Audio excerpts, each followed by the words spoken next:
Okay, so what we're looking at here is this pressure and buoyancy question. And I think this question is pretty difficult to overthink. It's easy to overthink. So it's overall a little bit like strangely worded, kind of weird ideas. But yeah, so we're going to walk through it. And yeah, so we're saying with this, the pressure is measured at the bottom of a cylindrical container with cross-sectional area A that is filled to a height h by a liquid with density rho sub L.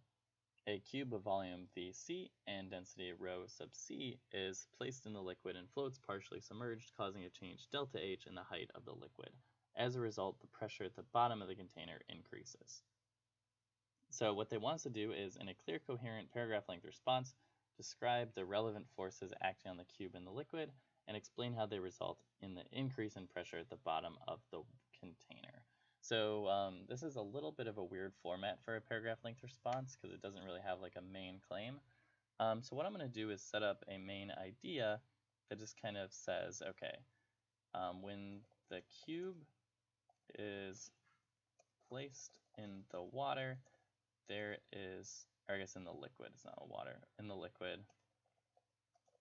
there is an increase in pressure at the bottom of the container. So that's kind of my main idea.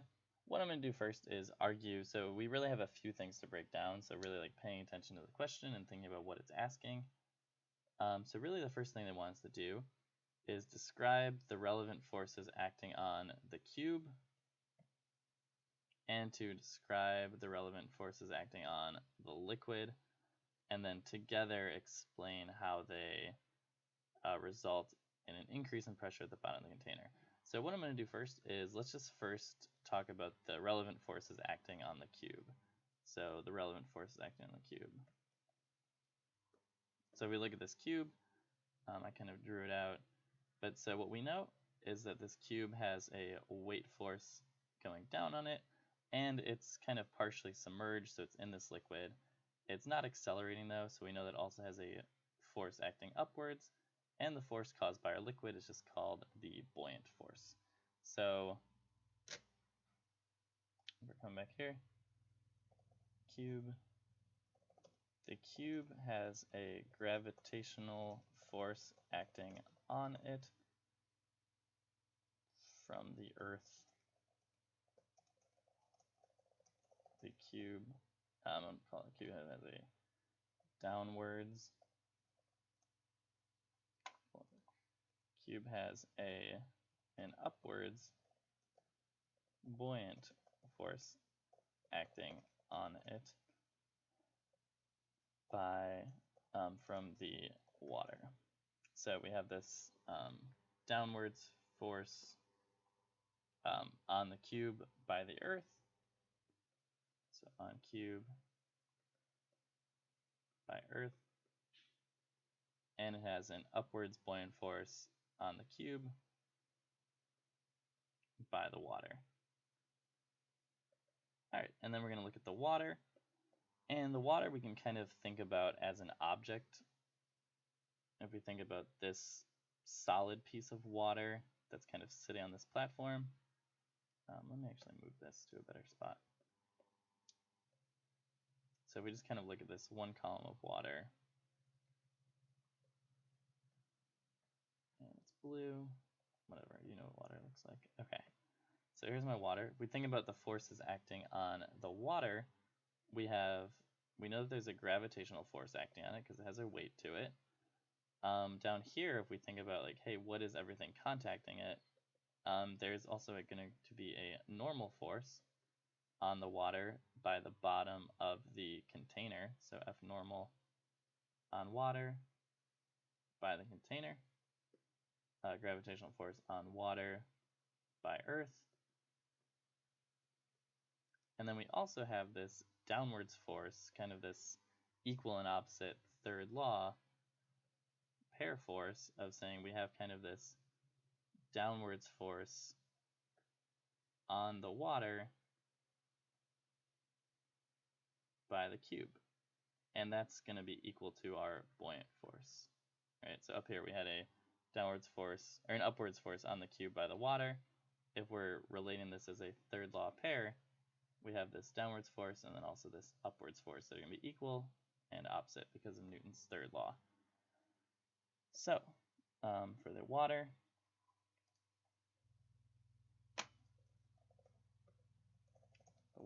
has a downwards gravitational force acting on it from the pull of the Earth. The water has a downwards applied force acting on it from the cube. The force is equal and opposite to the buoyant force on the cube because of Newton's third law. The water has an upwards normal force acting on it from the surface, or from the bottom of the container. All right, so now we've talked about all of the forces, so that takes care of our first few highlights. So we said, hey, we want to describe the relevant forces acting on it on the cube and on the liquid. Now what we have to do is explain how they result in increased pressure on the bottom of our container. All right, so how do these forces increase the pressure on the container? So what I'm going to start off with is just kind of defining pressure, so kind of getting the physics idea in there. So pressure is equal to force divided by area. If we increase the force on a surface, we are increasing, or I'll say, there will be an increase in pressure. All right, so there will be an increase in pressure if we have an increase in force. So now we just have to argue that we have an increase in force by adding the cube. There is an increase in force on the bottom of the surface. All right. Oops. And now we just have to briefly explain where that comes from. So if we kind of draw out our situation, so what I'm going to do is, this is like beforehand. Oops. Okay, so what we're going to say is the force on bottom, for analyzing this, before what we had was we had the weight of the water acting downwards, and we had the normal force acting on the water. And this normal force was supplied on the water by the bottom. Because of Newton's third law, the normal force is also equal and opposite to the force on the bottom by the water. Okay, so we're saying the normal force on the water by the bottom is equal and opposite to the force on the bottom by the water. So let's just kind of say, before we had the cube, the force on the bottom by the water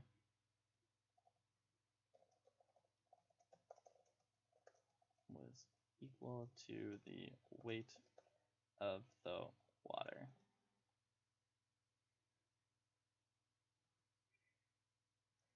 And then, so then we can argue, once we add the cube, the total force on the bottom of the surface increases.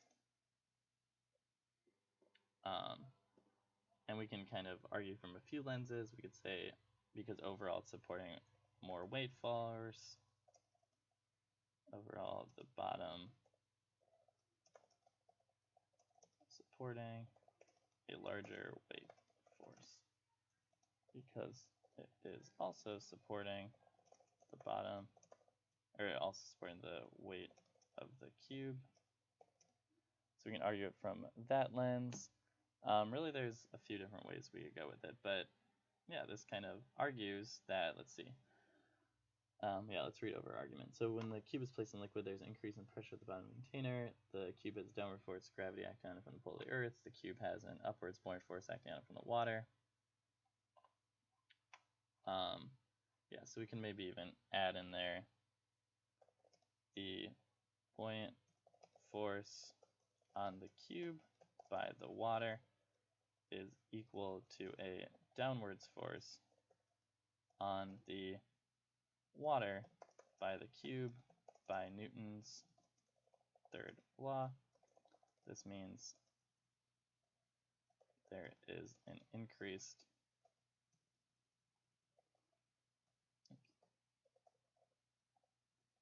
downwards force on the bottom of the container by the water.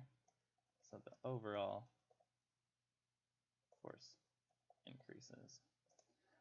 Yeah, so okay, the water is an upwards normal force acting on it from the bottom of the container. Pressure is equal to force divided by area. If we increase the force on the surface, there will be an increase in pressure by n the cube. There's an increase in the force on the bottom of the surface. Before we had the cube, the force on the bottom of the container by the water was equal to the weight of the water. Once we add the cube, the total force on the bottom increases. All right, cool. So that's a little explanation. We can check it based on their key really quick. So for their key, they're saying that this is a 5-point question. So 1 point for indicating that gravity and the normal force exerted by the bottom of the container act on the liquid. So we did that. So this is our forces on the liquid. 1 point for indicating that gravity and the buoyant force are exerted on the floating cube. We did that. Points earned for indicating that since the liquid exerts an upward buoyant force on the cube exerts a downward force on the liquid. So we did that in our last sentence. We're indicating that the normal force exerted on the liquid by the bottom of the container will increase. So we did that. We said that overall our force down went up, so our force up has to go up. And then a logical, kind of clear answer. So yeah, so that is our answer for this paragraph length response. I don't think I'd give the best response, but you know what? We checked all the boxes, so. All right, then an expression for the pressure at the bottom of the container in terms of H and delta H and physical constants as appropriate. Show our work. All right, so I think this one's kind of tricky if we overthink it. So let's not overthink it. So we said that with pressure, one of our big ideas is the pressure at some elevation is going to, or at some depth is going to have to equal the pressure overall. So we can think about the pressure underneath the cube if we want, but really the pressure at that depth is equal to the pressure at that depth throughout. So let's kind of just focus our attention at the pressure here. And yeah, pressure is force over area, so we're really looking over the whole area, but I think it's easier if we just kind of focus on this little column. So we have this equation that says P equals P naught plus rho GH, and this is the rho of our liquid. So really what we have to think about here is, well, P naught is just going to be some universal constant. That's just our atmospheric pressure. So we're allowed to have that in our equation. All right, so we're saying in physical constants. So that P naught, that's just a physical constant. That's just our atmospheric pressure. Maybe we'll call it P atmosphere. All right, so we want to know the pressure at the bottom equals P atmosphere plus, we know the density of our liquid, we're allowed to use it. We know G, now we just need the height of our liquid, so the height of our column of fluid. So in this case, our height of our column of fluid is just H plus delta H, because that's the total height of our column of liquid. So we have H plus delta H. And then we say that the pressure at this depth is equal to that pressure everywhere along that. So that's all that we really need. That is good to go. That is our pressure at that depth because of the height of this air, or the height of this added. And then, yep, so if we look at our answer, we're using this depth equation, and we wrote our correct expression. All right, now the last part, I think that is the most difficult question on here. Determine in delta H in terms of VC and other given quantities and physical constants as appropriate. So we want to determine this change in height. So really what we can say is, yeah, sure, we have this full height, or we have this full pressure, but what we can think about is the change in the pressure. So the change in pressure from our normal situation. So we said that we have really two reasons for this change in pressure. we have the change in pressure because of this change in depth of our fluid. So we can say that we have this change in pressure. Before, our pressure was just rho L G H. Now we kind of have this change in pressure of rho L G delta H. So we have a change in pressure because we have a change in depth of our fluid. And then we also have a change in pressure because we're adding this additional cube on there. We have this extra downwards force. And we talked about earlier how this cube is changing our pressure. But the pressure change is going to be equal. It's really just two ways of thinking about it. So we can say that we have a change in pressure from the cube, and a pressure is really equal to force divided by area. And really the force that we have acting from the cube, we said, this additional force over this area, A, is really just the weight force of the cube. And we know that the weight force is just m times g. Now we don't have the mass of the cube, but we do have this equation that says our density is equal to mass over volume. So really the mass of our cube is just equal to the density of our cube times the volume of our cube, which we are allowed to use. So we can say the pressure, the added pressure, the change in pressure is because it's now supporting the weight of the cube. So we can say that the weight of the cube is rho c Vc times g over the bottom surface, bottom is area A. So yeah, we have two equations now for our change in pressure. We have one where we're relating it to the force added from the cube, and we have one where we're relating it to the change in depth or change in height of our column of liquid. So we have rho L G delta H is equal to rho C VCG divided by A. So yeah, we have two equations for change in pressure. Set them equal to each other. Cancel out this G.